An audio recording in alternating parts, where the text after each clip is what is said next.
Lalu apakah janji-janji untuk pengemudi ojek online ini realistis? Kita akan membahas bersama dengan pengamat kebijakan publik dari Universitas Trisakti, Trubus Rahadiansyah. Selamat sore, Pak Trubus. Ya, selamat sore, Mbak. Iya, dengan Eva di studio, Pak Trubus, dari janji memberikan makan siang gratis sampai menjadikan pengemudi ojek online sebagai pekerja formal. Realistis tidak, Pak Trubus, dengan janji kampanye ini?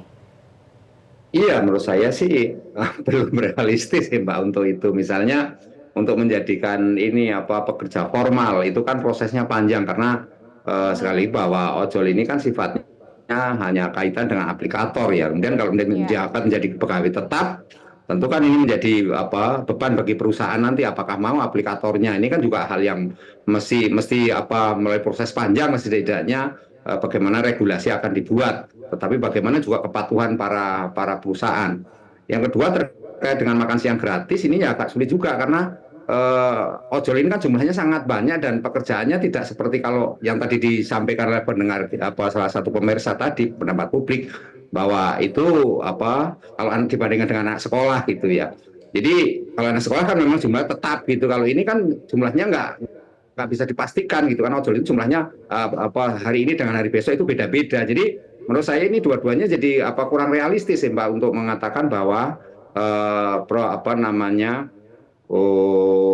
kampanye ini bisa diterima oleh para pegawai ojol. Yang kedua tentu para ojol ini memang menghendakinya cuma satu, ya udah dibuktikan saja gitu, karena selama ini ojol kan sudah banyak dijanji-janjikan, apalagi sebelumnya juga saat Pilpres itu banyak sekali baik 01, 02, 03 juga menjanjikan terhadap kesejahteraan ojol. Intinya adalah bagaimana ojol itu intinya cuma dua, yaitu mendapatkan kepastian hukum dan kepastian penghasilan seperti kan itu, dan itu ojol menghendaki memang semuanya dari dulu persoalan di tataran penghasilan itu lah. Kalau memang bisa menciptakan itu, nah ini memang konteksnya harus konteks negara, tapi kalau konteksnya baru gubernur saya rasa belum bisa, Mbak. Jadi karena ini kan menyangkut tidak saja di Jakarta tapi juga di wilayah lain, dalam hal ini kalau Jakarta juga aglomerasi kan ada wilayah penyangga juga, Mbak. Menurut saya itu, Mbak.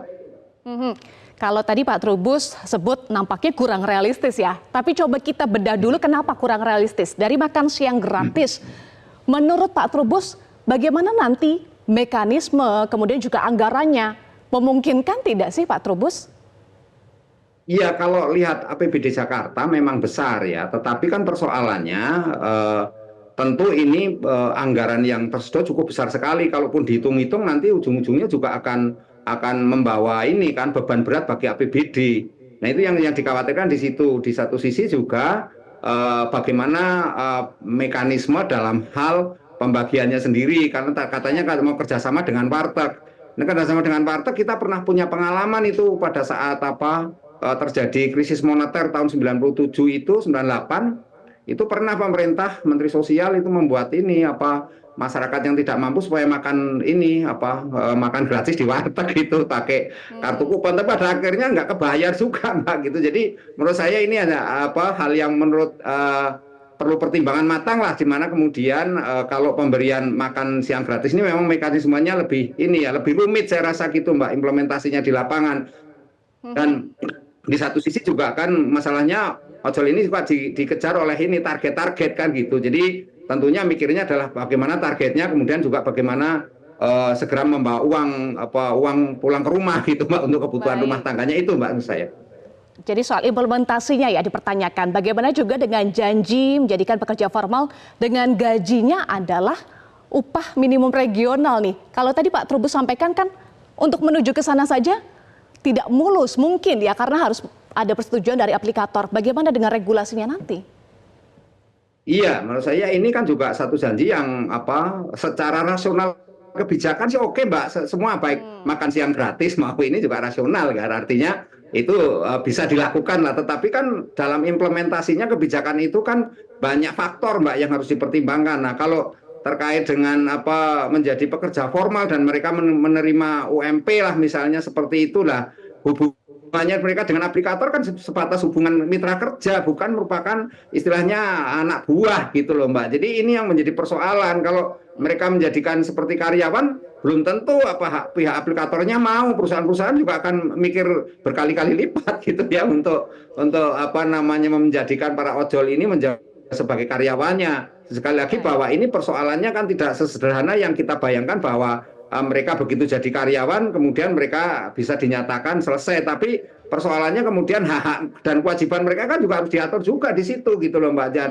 Ini apakah kemudian para pelaku usaha mau untuk menerima ojol yang kebetulan juga umurnya kebanyakan juga sudah tua juga kan gitu. Ini kan persoalan umur Baik. juga, persoalan jenis kendaraannya juga dan segala aspeknya yang memang banyak melingkupi terkait dengan ojol itu sendiri gitu loh Mbak.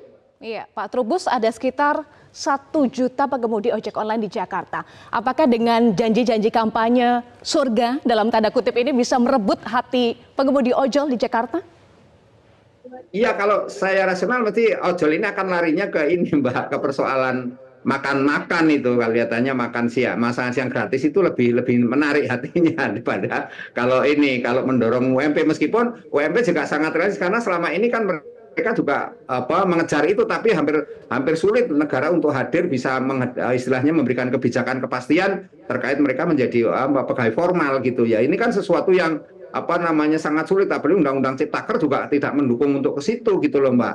Jadi dalam hal ini menurut saya memang paling ojol itu milihnya yaitu makan siang gratis kalau ada makan gratis. Cuman persoalannya nanti itu mekanismenya dengan warteg ya. Memang bagus itu nanti menghidupkan warteg, paling tidak para warteg itu bisa berjualan, menumbuhkan ini kan kesejahteraan bagi para warteg dan keluarganya, dan sekaligus juga masyarakat yang selama ini tidak bergerak di warteg juga bisa membuka warteg lagi gitu loh Mbak. Jadi ini juga hal yang penting juga karena banyak sekali kan kita istilahnya ruko-ruko ataupun tempat-tempat yang kosong itu bisa dipakai semuanya. Kalau itu bisa, tapi persoalannya kan kemudian anggaran yang dibutuhkan dan bagaimana menumbuhkan itu, sementara jabatan hanya 5 tahun. Jangan-jangan baru 1 tahun 2 tahun nanti sudah bingung kita anggarannya bagaimana, dan belum lagi nanti pengawasannya menyerahkan makanan hanya kepada warteg, itu bagaimana pengawasannya juga di lapangan Mbak. Jadi jenis makanannya akan sama kan, seperti itu, dan menjadi persoalan yang cukup rumit saya kira Mbak gitu. Apakah ini hanya sekedar janji untuk merebut hati pemilih pengemudi ojek online? Kita nantikan bagaimana jalannya kampanye masih akan bergulir ya untuk Pilgub Jakarta. Terima kasih Pak Trubus sudah bergabung bersama kami. Jelajahi cara baru mendapatkan informasi. Download Metro TV Extend sekarang.